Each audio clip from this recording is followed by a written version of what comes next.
Hola, ¿cómo están? Mi nombre es Maximiliano Bazán y voy a hablar sobre el pensamiento pedagógico de la nueva escuela. El pensamiento pedagógico de la nueva escuela representa el movimiento de renovación de la educación después de la creación de la escuela pública burguesa. La idea fue fundamentar el acto pedagógico en la actividad del niño. Tomó forma concreta a inicios del siglo XX y tuvo consecuencias importantes en los sistemas educativos y en la mentalidad de los profesores. La teoría de escuela nueva proponía que la educación influyera en los cambios sociales y al mismo tiempo se transformara porque la sociedad de ese tiempo estaba cambiando. El desarrollo de la sociología de la educación y la psicología educacional también contribuyeron en la renovación de la escuela. Adolf Ferrier fue un educador, escritor y pedagogo suizo, nacido en el año 1879. Pionero de la escuela nueva y crítico hacia la escuela tradicional. Sus ideas se basaron en el impulso vital y espiritual que eran la base de la educación. Esta debería ser práctica, activa y autónoma. De acuerdo con la visión de la escuela nueva, la educación era un proceso de reconstrucción y reconstitución de la experiencia, un proceso de mejoría en la eficiencia individual en la cual se trataba de aumentar el rendimiento del niño para que esté preparado para el trabajo y la actividad práctica. Solo el niño podía ser el autor de su propia experiencia. De ahí nació el paidocentrismo, el cual planteaba que el niño o niña iban a convertirse en el centro del proceso de enseñanza y aprendizaje, mientras que el profesor dejará de ser el punto de referencia. Debido a esto, los métodos de enseñanza significaron el mayor avance de la escuela nueva. El educador brasileño Paulo Freire observó correctamente que la escuela nueva podía servir para la educación como práctica de libertad. También mencionó que la educación tiene una tarea social y que transmitir conocimiento es generar cultura. El movimiento de la escuela nueva se fue construyendo junto con la escuela moderna, científica y pública. Las contribuciones del positivismo y del marxismo fueron muy importantes para este movimiento, el cual proponía una perspectiva integradora. John Dewey era un filósofo, psicólogo y pedagogo liberal norteamericano que nació en 1859 y falleció en 1952. Fue el primero en formular el nuevo ideal pedagógico, afirmando que la enseñanza debía darse por acción y no por instrucción. La educación para él constituía de experiencias concretas, activas, productivas de cada uno. Establecía que la experiencia de vida se va a presentar frente a problemas que la escuela podría ayudar a resolver. Según él, hay una escala de 5 etapas del acto de pensar que ocurren durante algún problema, que son una necesidad sentida, el análisis de la dificultad, las alternativas de la solución del problema, la experimentación de varias soluciones y la acción como la prueba de la solución propuesta. La educación era esencialmente procesos y no de productos, un proceso de reconstrucción y reconstitución de la experiencia, un proceso de mejoría permanente de la eficiencia individual. Construyó ideas de carácter progresistas como el autogobierno de los estudiantes, la educación sobre la legitimidad del poder político y defendió la escuela pública. Sus obras principales fueron Vida y Educación, Democracia y Educación, Escuela y Sociedad y Experiencia y Educación. En su obra Experiencia y Educación se plantea la educación tradicional versus la educación nueva o progresista. El contenido de la educación consistía de cuerpos de información y de habilidades que se elaboraron en un pasado y la tarea principal de la escuela era transmitirla a esa nueva generación. El Plan General de Organización de la Escuela hacía de la escuela una institución diferente con respecto a las otras instituciones. Por último, acompaña la presentación con un enlace de varios videos. El primero, La aventura del pensamiento, donde se describe la obra y la biografía de John Dewey y se analiza su pensamiento contemporáneo y los aportes que realizó a la pedagogía y a la educación. Se plantea una escuela ideal que debe ser un agente distribuidor de valores y propone una reforma de la escuela donde debe desaparecer esa distinción de clases sociales. En el último video, el fragmento del pensamiento pedagógico de John Dewey, analizado por Alicia Camiloni, establecía que la experiencia tenía que ser un aspecto central y es el componente fundamental de la enseñanza. El currículum escolar va a ser un conjunto de experiencias que tienen que ser vividas, pensadas y reflexionadas por el individuo. En la escuela, ese individuo tiene que tener un papel creativo, ya que el objetivo del mismo es reconstruir y organizar la experiencia. Para finalizar, se propone como método de enseñanza la resolución de problemas, colocando al centro de enseñanza al niño, donde lo que le interesa saber es lo que le pasa al niño, y eso son las experiencias.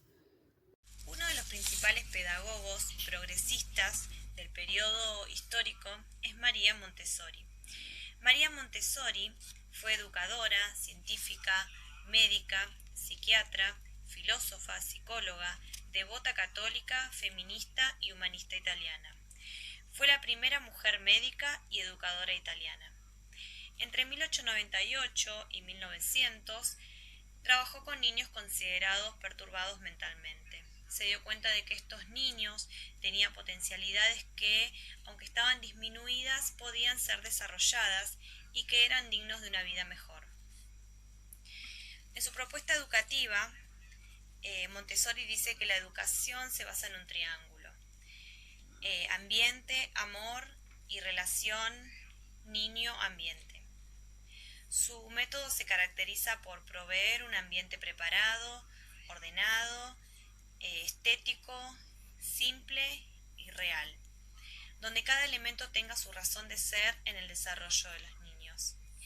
Los niños trabajan con materiales concretos, científicamente diseñados, que brindan las llaves para explorar el mundo y para desarrollar habilidades cognitivas básicas. El adulto es un observador y un guía, ayuda y estimula al niño en todos sus esfuerzos. El método Montessori de educación ha sido aplicado exitosamente con todo tipo de niños y es muy popular en muchas partes del mundo, a pesar de las críticas en los inicios de la década de los 30 y de los 40 del siglo XX. Buenas, mi nombre es Franco Medina. Bueno, les voy a hablar un poco sobre Edward Claparede. Fue un psicólogo y pedagogo suizo. Nació en 1873 y falleció en 1940. Claparede influyó definitivamente en los modernos conceptos de educación, dedicándose por completo en las investigaciones de la psicología infantil. Para él, la pedagogía debía basarse en el estudio del niño. Una de sus obras más importantes fue la educación funcional. Las bases o ideas que partió Claparede para escribir este libro fue inspirarse en una concepción funcional de la educación y de la enseñanza. Esto consistía en tener otra mirada en los niños, la escuela y el educador. Al niño lo ubicaba como centro de los programas. Había que ubicar al estudiante dentro de un contorno donde surjan necesidades intelectuales y morales y se despierte el interés por un conocimiento determinado. Y no que aprenda por temor al castigo o al deseo de la recompensa. Por último, dice que se debe respetar cada etapa de la infancia del niño. A la escuela lo consideraba como un lugar donde se debía hacer amar el trabajo. Es fundamental que la escuela sea un lugar de alegría, donde el niño trabaje con entusiasmo. Por otro lado, la escuela debe tener más en cuenta las aptitudes individuales, para que el niño pueda desarrollar sus capacidades naturales.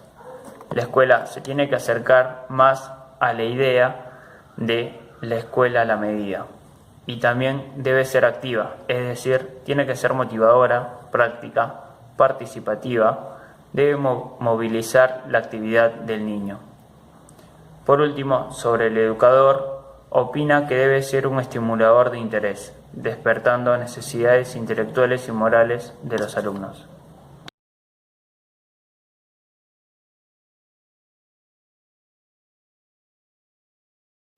Jean Piaget nació en 1896 en Suiza y falleció en 1980 en Ginebra, una ciudad de Suiza.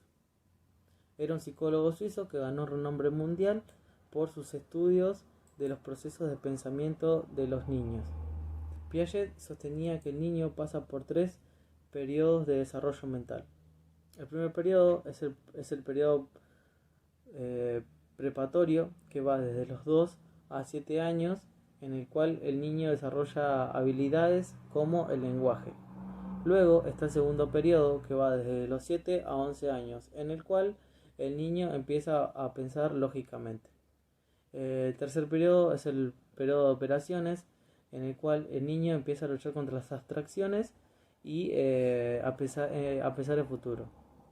En una de sus obras, La psicología de la inteligencia, se dice que la lógica es la base del pensamiento y que en consecuencia la inteligencia es un conjunto de lógica a la que es un conjunto de operaciones lógicas a la que el ser humano ya está capacitado.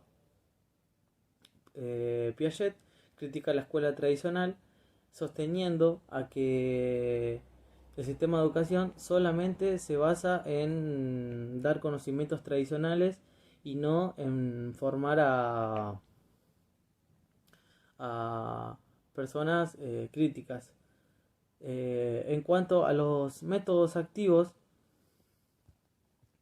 se pueden beneficiar con la historia de la ciencia y así poder ser beneficiado. Hace referencia a que los niños o adolescentes se enfoquen en la investigación y que el material que encuentren sean reinventado y no solamente transmitido.